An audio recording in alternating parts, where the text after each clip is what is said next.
తెలంగాణ రాష్ట్ర మహిళా పోలీస్ విభాగము యూనిసెఫ్ సంస్థలు తెలంగాణ రాష్ట్రంలో మహిళలకు రక్షణ ఉంటుంది, రక్షణ ఉండాలి అనే కార్యక్రమాన్ని ఏర్పాటు చేసి నాతో పాటు ఈ కార్యక్రమంలో సాయి ధరమ్ తేజ్ని, తెలంగాణ పోలీస్ విభాగ అధిపతి శివధర్ రెడ్డి గారిని, ఇతర పోలీసు ఉన్నతాధికారులను ఆహ్వానించిన చారు సిన్హా గారికి, ఇతర ఉన్నతాధికారులందరికీ రేపు మనం జరుపుకోబోయే మహిళా దినోత్సవ శుభాకాంక్షలు.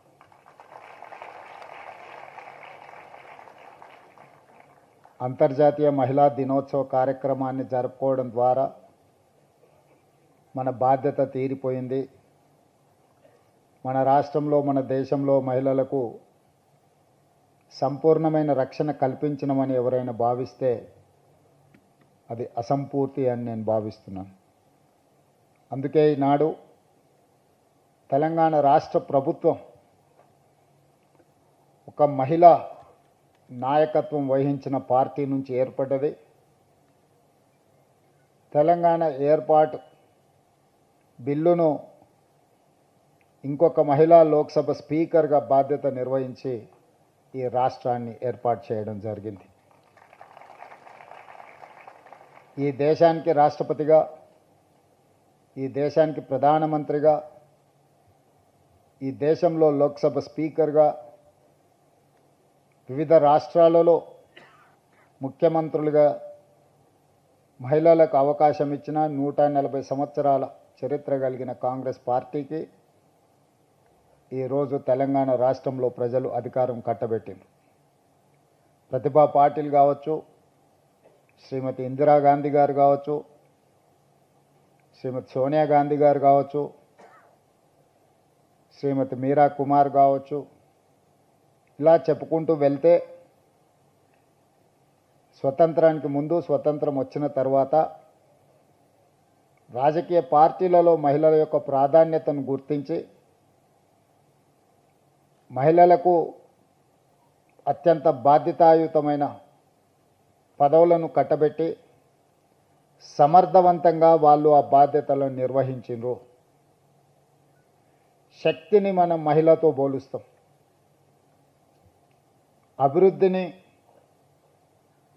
కుటుంబం యొక్క గౌరవాన్ని నిలబెట్టడానికి మహిళతోనే పోలుస్తాం. కానీ అలాంటి మహిళకు రక్షణ కల్పించలేకపోతున్నామో, అభద్రతా భావంలో మహిళలు ప్రతిరోజు ఇంటి నుంచి బయలుదేరుతున్నారు అని అంటే అది ఏ యొక్క రాష్ట్ర ప్రభుత్వానికి గౌరవం కాదు. అందుకే తెలంగాణ రాష్ట్ర ప్రభుత్వం ఈ రాష్ట్రంలో ఇంతకుముందు మహిళా వేధింపు కార్యక్రమాలు పట్టణాలకే పరిమితమయ్యేది,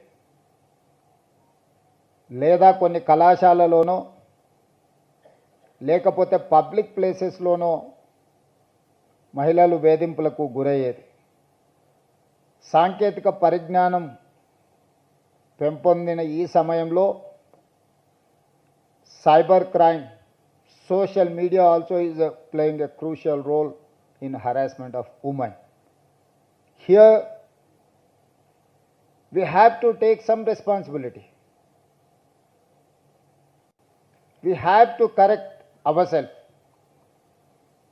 మనల్ని మనము సవరించుకొని మన బాధ్యతలను మనం నెరవేర్చాల్సిన సందర్భం వచ్చింది. ఇంతకుముందు ఉన్నతాధికారులు మాట్లాడుతూ అమ్మాయిలు ఇంట్లో నుంచి బయలుదేరినప్పుడు జాగ్రత్తగా ఉండను, లేకపోతే ఏదైనా తప్పు జరిగితే అమ్మాయిలనే తప్పు పట్టడము, ఇలాంటివన్నీ మన వ్యవస్థలో వేళ్ళూనుకున్న ఒక దుష్ట సాంప్రదాయం. అదేవిధంగా ప్రభుత్వాలు మహిళా రక్షణ కోసం చట్టాలు చేయడం, మహిళా రక్షణ కోసం పోలీసుల పర్యవేక్షణ చేయడంతోనే మన బాధ్యత అయిపోయింది అని భావిస్తే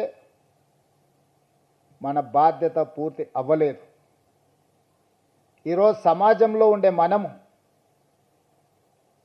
చట్టాలను చేయడం, పోలీసులు పర్యవేక్షణ చేయడమే కాదు, ఒక సోషల్ రెస్పాన్సిబిలిటీ మనం తీసుకున్నప్పుడే ఆ సమస్యకు పరిష్కారం దొరుకుతుంది అని చెప్పి నేను భావిస్తున్నా. సోషల్ రెస్పాన్సిబిలిటీ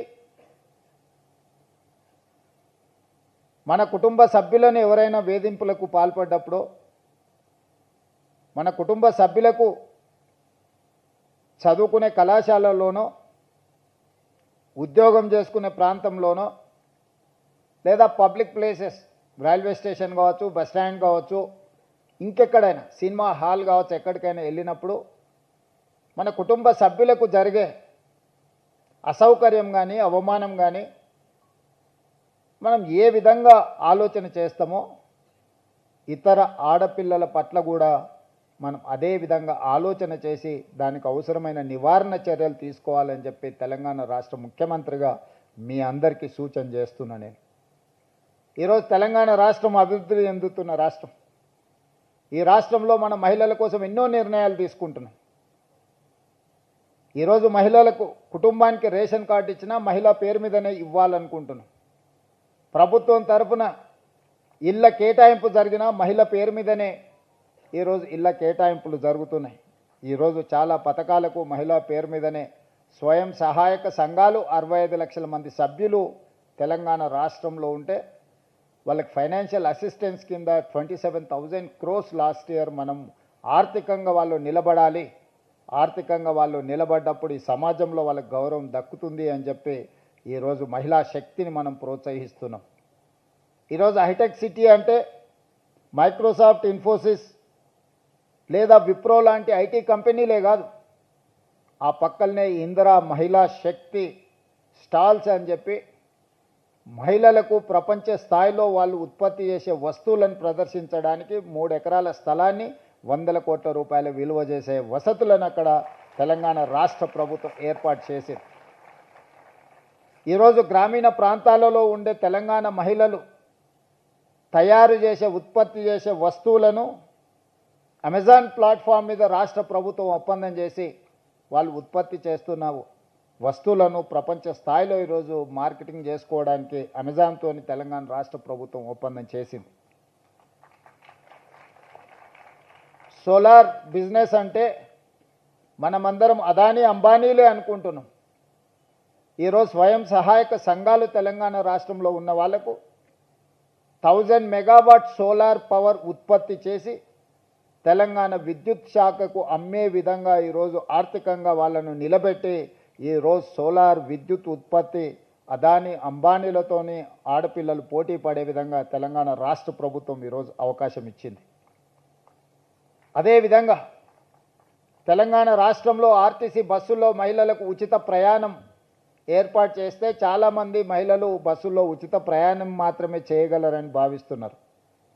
కానీ ఆర్టీసీకి 1000 బస్సులను కొనుగోలు చేసి 1000 బస్సులకు తెలంగాణ స్వయం సహాయక మహిళలు యజమానులుగా మారి ఆర్టీసీకి ఈరోజు ట్రాన్స్పోర్ట్ కార్పొరేషన్కి ఈరోజు వాళ్ళు బస్సులను పెట్టి ఈరోజు తెలంగాణ రాష్ట్రంలో నడుపుతున్న బస్సుల్లో 1000 బస్సుల భాగస్వామ్యం ఈరోజు మహిళల చేతుల్లో ఆర్థిక శక్తిని పెంచడానికి ఈరోజు తెలంగాణ రాష్ట్ర ప్రభుత్వం వాళ్ళకి అవకాశం ఇచ్చింది.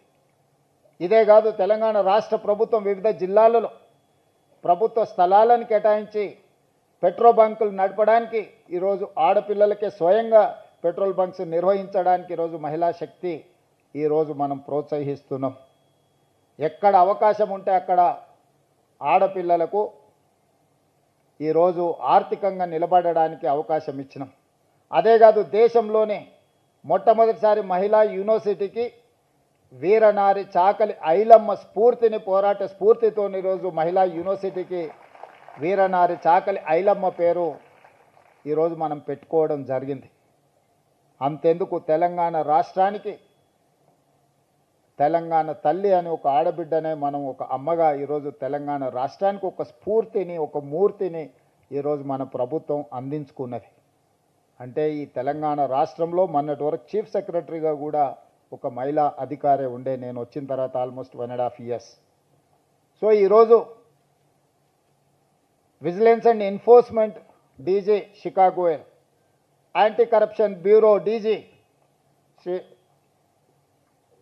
చారు సిన్హా గారు, వివిధ శాఖలకి ఈరోజు పోలీస్ డిపార్ట్మెంట్లో అత్యంత కీలకమైన శాఖలు మహిళా అధికారులే. Education secretary, principal secretary Yogita Rana, municipal principal secretary T Sridevi.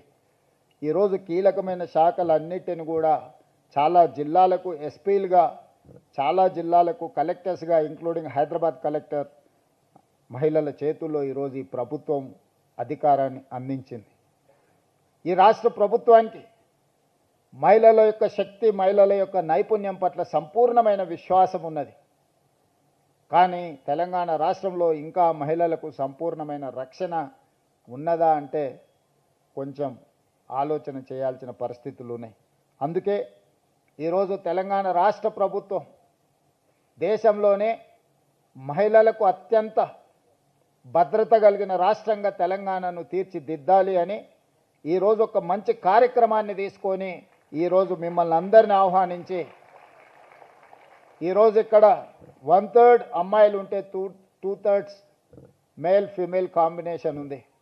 వాళ్ళ రక్షణ వాళ్ళకు వదిలేయకుండా వాళ్ళ రక్షణ ఇక్కడున్న మనమందరం తీసుకుంటే ఖచ్చితంగా 100% తెలంగాణ రాష్ట్రంలో మహిళలకు రక్షణ అందించబడుతుంది అని నేను భావిస్తున్నా.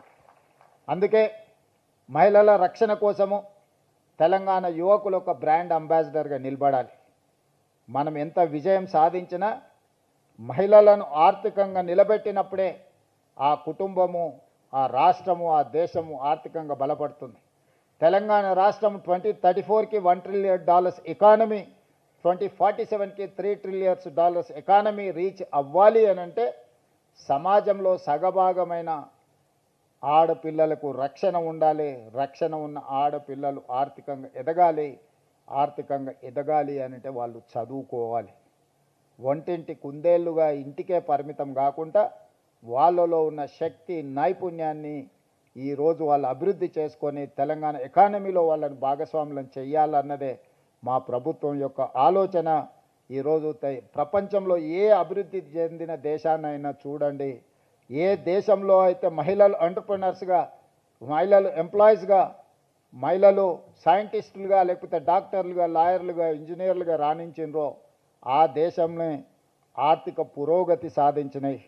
ఈరోజు తెలంగాణ రాష్ట్రం కూడా ఆర్థిక పురోగతి వైపు వేగంగా ప్రయాణం చేస్తుంది అంటే ఈ రాష్ట్రంలో ప్రభుత్వం కానీ, ప్రైవేట్ కార్పొరేట్ సెక్టర్స్లో కానీ మహిళలకు సముచితమైన అవకాశాలు ఉన్నాయి. వాళ్ళు ఇంకా రాణించాలి, ధైర్యంగా వాళ్ళు ఉద్యోగ ఉపాధి అవకాశాలను నిర్వహించాలి అని అంటే ఆ మహిళలకు రక్షణ ఉండాలి. ఆ రక్షణ కల్పించే బాధ్యత చట్టాలు చేయడమో, పోలీసుల పహారాలు కాయడమో సరిపోదు. మనందరం కూడా సామాజిక బాధ్యతగా తీసుకోవాలి. మనందరం కూడా ఆ రక్షణ కల్పించినప్పుడు, ఎవరైనా ఏదైనా వాళ్ళకి ఇబ్బంది కలిగించినప్పుడు నిలబడి ప్రశ్నించే అనే తత్వాన్ని మనం పెంచుకోవాలి. నాకెందుకు లేనో చూసి చూడనట్టు ఉండడం కూడా ఒక రకంగా నేరాన్ని ప్రోత్సహించడమే. అది కాలేజీలో కావచ్చు, బస్ స్టాండ్లో కావచ్చు, బస్సులో ప్రయాణం చేసేటప్పుడు కావచ్చు, రైలు ప్రయాణం చేసేటప్పుడు కావచ్చు, ఎనీ అదర్ పబ్లిక్ ప్లేస్ ఎక్కడ ఇలాంటి సంఘటనలు జరిగినా మనం దాన్ని సవరించడానికి ప్రయత్నం చేయాలి. కంప్లీట్ పోలీస్ వ్యవస్థ ఈరోజు టెక్నాలజీని కూడా మనం అడాప్ట్ చేసుకున్నాము. ఈరోజు ఫిజికల్ క్రైమ్ కంటే కూడా సోషల్ క్రైమ్ పెరిగిపోయింది, సోషల్ మీడియా క్రైమ్ పెరిగిపోయింది, సైబర్ క్రైమ్ పెరిగిపోయింది. ఆడపిల్లల్ని వేధించడానికి ఈరోజు టెక్నాలజీని కూడా ఎక్కువగా వినియోగిస్తున్నారు. డీప్ ఫేక్ వీడియోస్ తయారు చేస్తున్నారు. వీటన్నిటిని కూడా మనం ప్రభుత్వ పరంగా నియంత్రించడానికి మన సైబర్ క్రైమ్ డిపార్ట్మెంట్ని కూడా ఎంపవర్ చేసినాం. Shikha Goyal is working on that. And ఈ రక్షణకు సంబంధించి కూడా చారు సిన్హా గారు పూర్తి స్థాయిలో ప్రయత్నం చేస్తున్నారు. మీరు, మనము అందరం స్టాండ్ విత్ హర్ అంటే స్లోగన్ రాగానే లేచి నించోవడం కాదు, మనందరం సమస్య వచ్చినప్పుడు నించోవడం అని నేను భావిస్తున్నాను. ఇంతకుముందు స్టాండ్ విత్ హర్ అని ఆ సాంగ్ వచ్చినప్పుడు మా అబ్బాయిలు మిత్రులందరూ ఆలోచన చేస్తారు, కొంచెం లేచి నించోవాలన్నా వద్దా, కూర్చోవాలన్నా, ఆ సంశయం వద్దు. నిలబడాలి అంటే నిలబడాలి, నిటారుగా నిలబడాలి, గట్టిగా నిలబడాలి. అప్పుడే మన గౌరవం పెరుగుతుంది. నిలబడ్డ వాడికే గౌరవం ఉంటుంది. సహాయంగా నిలబడ్డ వాడికి మర్యాద కూడా ఉంటుంది. గౌరవం మర్యాద అనేది మన బాధ్యతగా భావించి అలా ముందుకు వెళ్ళాలి అని భావిస్తూ మీ అందరి దగ్గర సెలవు తీసుకుంటున్నా. ధన్యవాదాలు మిత్రులారా. Thank you.